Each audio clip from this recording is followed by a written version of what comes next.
All right, lesson 18.3 is on another form of raising capital, and that has to do with stock. So we're going to talk about transactions that are related to something called equity financing, and equity financing is simply talking about raising stock. So to start off with, should a corporation decide to, they can elect to raise capital by doing something called selling stock. So anytime that we issue stock, we refer to that as equity financing.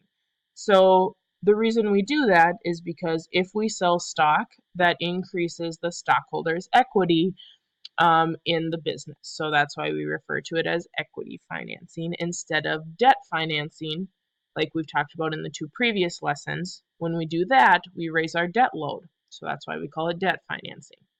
One of the advantages of selling stock is that that capital actually becomes a part of the corporation's permanent capital. Permanent capital does not have to be returned to stockholders as long as the business continues to operate. So when you sell stock, what happens is a investor is buying a piece of the company knowing that they aren't actually going to be paid unless you decide to do dividends, but not going to be paid until they sell that share of stock. So you don't have to pay interest on that like you do with debt financing. So that's why we refer to it as permanent capital. Of course, there are always disadvantages to the advantages, and a disadvantage of selling more stock is that the ownership of the company gets spread out over more shares and more owners. So you do have that to deal with as a disadvantage of selling more stock.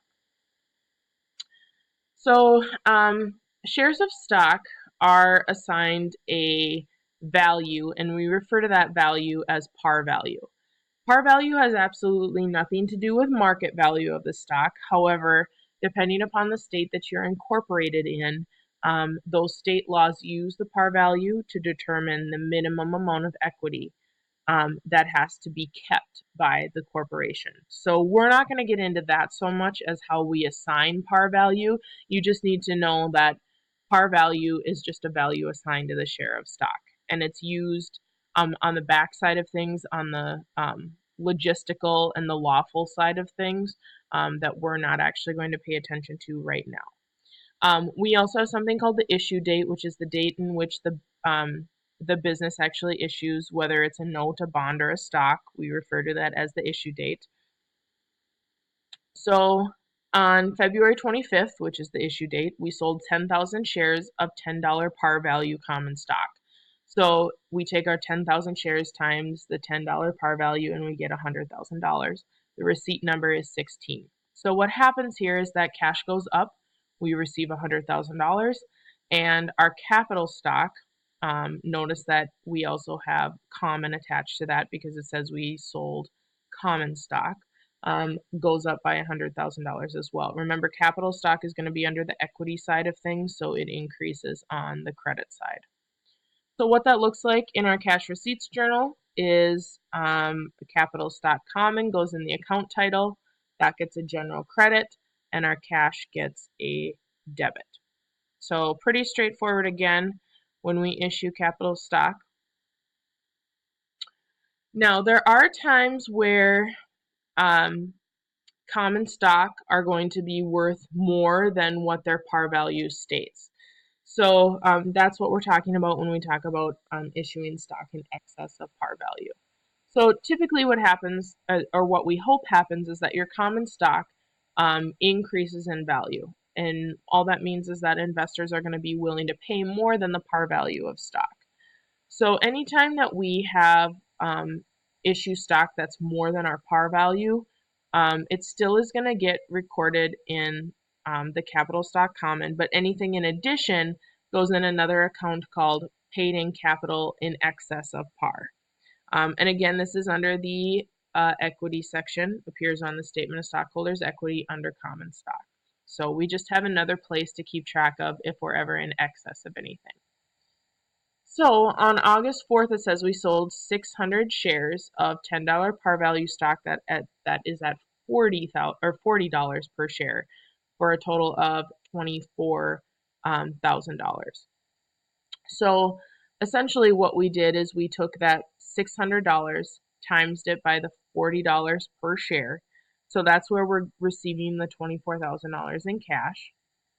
Capital stock common is going up by $6,000. The reason being is that we're at $10 par value. That's what our par value is assigned. However, the company is doing well enough that people are willing to pay $40 per share. So we put the excess in this new account we just talked about, paid in capital in excess of par for common stock. And so that the difference between the 24,000 and the 6,000, which is 18, goes in that account. So what that looks like is in our cash receipts journal, we put in capital stock common for 6,000. We put our paid in capital in excess of par for 18, and then our total of those two goes in the cash debit because we did receive all 24,000.